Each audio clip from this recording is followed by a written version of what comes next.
What can you do to take your creativity to the next level? All right, good evening, class. This is Professor Arana, and we're talking about creativity today, one of the subjects that I hold dear to my heart. Creativity seems to be one of those terms that can be at times difficult to define. Here's a working definition that we're going to use. Creativity is the ability to solve problems. And what that means is if you are faced with a challenge, with a problem, you have the ability to create a solution. And so your ability to create that solution is what's going to determine your level of creativity. So sometimes the solution can have, or sometimes you can create multiple solutions. Sometimes you can create very unique, one of a kind type of solutions. Sometimes you can create elaborate solutions. Sometimes solutions are very simple. Creativity is about how you solve an issue, a problem, a concern, a challenge. That's one of the misconceptions people have, is that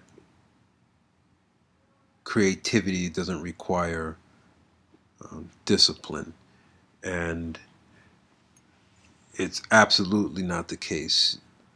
To be really creative requires that you're able to discipline your life, discipline your thoughts, so that you can allow creativity to flow.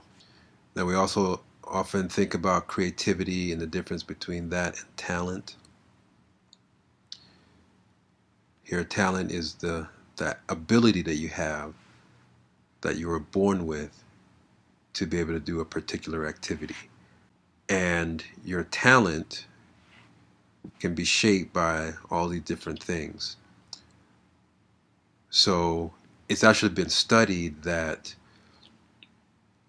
people that live in environments or have a culture of, this is kind of stereotypical, but if you are in an environment where everybody's playing basketball, you're going to foster more and more talented people who are able to play basketball. That environment is going to foster more people that are going to be able to play basketball. All right, so there is a mainstream science on intelligence article that defines what intelligence is. A very general mental capability that, among other things, involves the ability to reason, plan, solve problems, think abstractly, comprehend complex ideas, learn quickly, and learn from experience. It is not merely book learning, a narrow academic skill, or test taking smarts. Rather, it reflects a broader and deeper capability for comprehending our surroundings. Basically, in a sense, catching on or making sense of things or figuring out what to do. All right, that's the book definition. One of the things I like to think about in terms of intelligence is, what is it that you do that when you do it, you lose track of time? It's almost like the things that you enjoy. So if you have a linguistic intelligence, when you're reading, you lose track of time because you're so engrossed in your reading. When you're doing math, you lose track of time because you're so engrossed in your math. So you can do math for a lot longer than anybody else. Or athletics, or art, architecture, or even dealing with other people. So those kind of things, that's how I would look at intelligence as well. What it is that you can do, and you lose track of time when you do it. You have fun. Our society, unfortunately, tends to only focus on language and math, but music, of course, you can be very intelligent in that and still make lots and lots of money. But of course, they're killing out a lot of the music programs, and we have to make sure that whenever we have an opportunity to speak up about some of these other intelligence, that we do that we advocate that, hey, you know what, I learned better musically, or me being an athlete is a form of intelligence. Not everybody can run as fast or jump as high, so that's a type of intelligence. And understanding space, interpersonal and intrapersonal. Interpersonal is that ability, those people who are able to relate to you well. So, and you might be one of those people that somebody, whenever somebody's in trouble or wants to vent, they'll come to you, and you'll be able to almost, in a sense, calm them down or just give them a word of encouragement, because you understand what they go through. And so you can be that shoulder to lean on or to cry on. And then intrapersonal, those are people like Jesus, a lot of these high religious figures, and you understand yourself so well, or you have a high level of understanding yourself, that you can relate to all these other things. So intrapersonal is about understanding yourself, and but when you're understanding yourself, you can understand others better. Not to be confused with the idea that just because you can empathize with other people doesn't necessarily mean that you understand yourself well. You might still have a lot of issues, uh, but you can empathize with other people. All right, makes sense? One of the things that I look for when I'm thinking about creative people, if you're creative, you want to know stuff. You're constantly asking why does this happen? How does this work? I remember hearing about how certain types of people would like to tinker and just take something apart and see if they can put it back together. That curiosity, that sense of curiosity is really strong for a creative person. You have to be able to concentrate on something. And again, your intelligence is going to help to to determine your ability to concentrate. So if you are interested in math, you're going to be able to concentrate on mathematical things. If you're not interested in math, you spend 2 minutes on a formula, and you're already daydreaming about being outside. So being able to concentrate on what it is that you're working on, that's a really important thing. And nature, in a sense, has this sense of chaos to it, and a randomness to it. And so as a creative person, you're able to find order, you're able to see patterns, and you can do that even in the clouds. So if you've ever walked outside and just looked at the clouds and start seeing different shapes, it's like, oh yeah, that cloud looks like an apple pie, or that cloud looks like a chair. All these different things. A creative person has a high degree of being able to do that.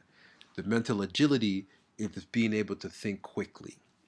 You can come up with solutions quickly, have ideas quickly, and you have to take risks. You have to be willing to put yourself out there and allow yourself to be judged or criticized, because that's what taking a risk is. And that's why people tend not to want to take risks. They don't want to be judged, they don't want to be criticized. But a creative person is like, you know what? I got to get this out there, and I got to take this chance on doing something new that might not be well received, but you won't know until you take that chance. And so, those people that take those chances, they reap the big rewards by taking those big chances.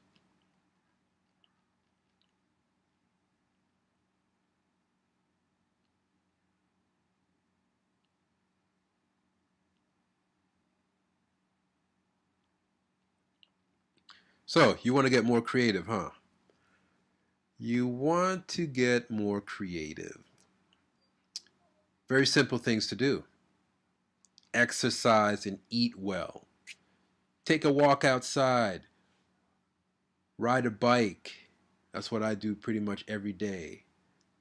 Uh, that helps my mind to focus on some kind of issues or problems that a challenge that I might be going through in terms of a design, and allows me to focus and clear my head. Uh, Eating well, very important for multiple reasons. All right, so put down that Wendy's, put down that McDonald's, grab yourself an apple. All right, changing your environment. Sometimes we are put in situations or environments that are not conducive to creativity. It's too loud, there's too much chaos, it's too dirty.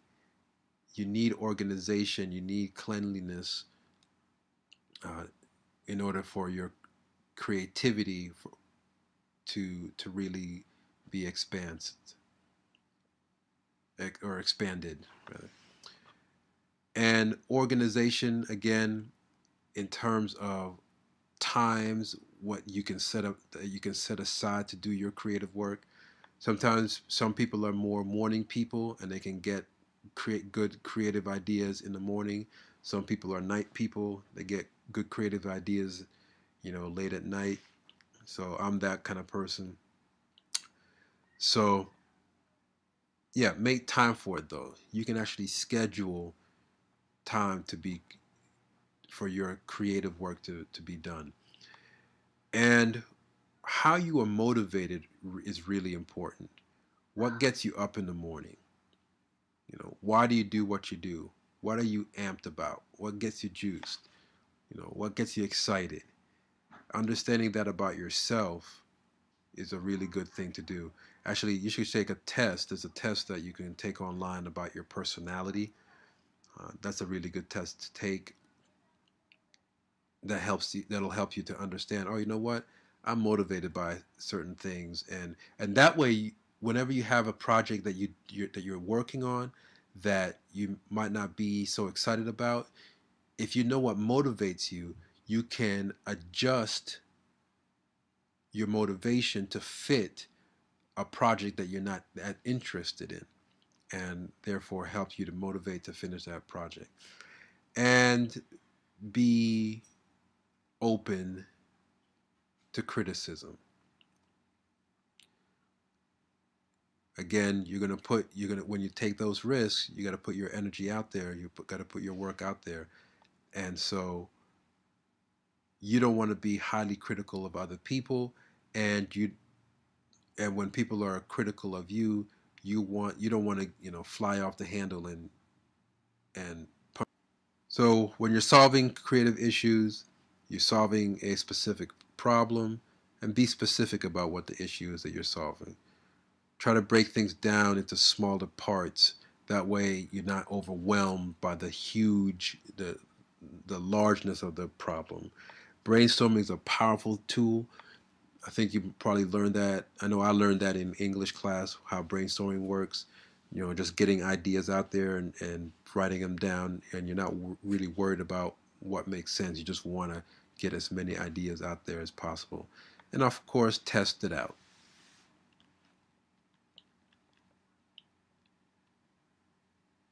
Got to keep trying. Keep trying. If it doesn't work, keep trying.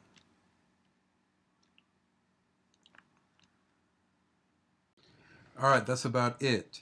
I'm going to leave you with one last challenge. Here is a paint can bucket. How many different uses can you come up with for this paint can bucket? How many different ways can you imagine it being used? All right, leave the comments in the lines below. All right, talk to you later.